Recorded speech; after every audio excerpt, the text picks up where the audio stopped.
5-year term insurance policy pays 25,000 if the insured dies in the first year.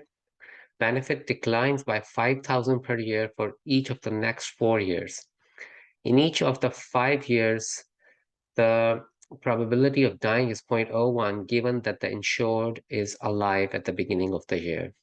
Calculate the expected benefit the insurance company will pay during the 5-year term. So probability of death in the first year is 0.01 because we are given that the death probability in any year, given that you were alive at the beginning of that year, is 0.01. So of course you were alive at the beginning of year one. That's why you bought the policy. Okay. So probability of death in year two would be probability that you live through year one and you die in year two. So the probability of living through in year one would be 0.99, and the probability of the death in year two would be 0.01, and means multiplication. And so that is 0.0099. Similarly, probability of death in year three would be the person lives through years one and two and dies in year three. So living in year one is 0.99, living in year two is 0.99. So that's 0.99 square that you live in years one and two. And then the death probability in year three is 0.01. And again, and means everything gets multiplied.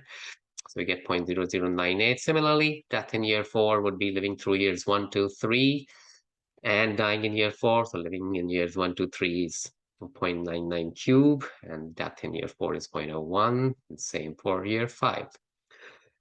So if Y is the benefit paid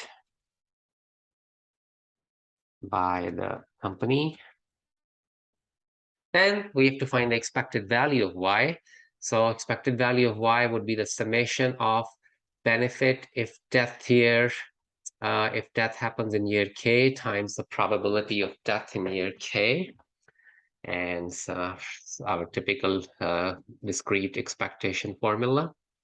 So summation of Y, f of Y is the probability that you die in year Y. And so benefit in year K would be, so basically K goes from 1, 2, 3, 4, 5, because the death can happen in years 1, 2, 3, 4, or 5.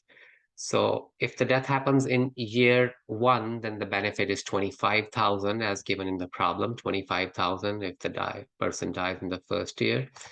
And the probability of death in first year is 0.01, as we said above. And then the benefit reduces by 5,000 each year. So if the death happens in year two, the benefit would be 20,000, and the probability of death in year two we calculated above to be 0.0099. Similarly, plus 15,000, that would be the benefit if the death happens in year three, times probability of death in year three, 0.0098. Year four would be 10,000 benefit, and 0.0097 that the death happens in year four, and then in year five, that if the death happens, the benefit would be 5,000, and probability of that was found to be 0.0096, and then that's it, because the policy finishes after 5 years, and all this adds up to 740, and that was choice B.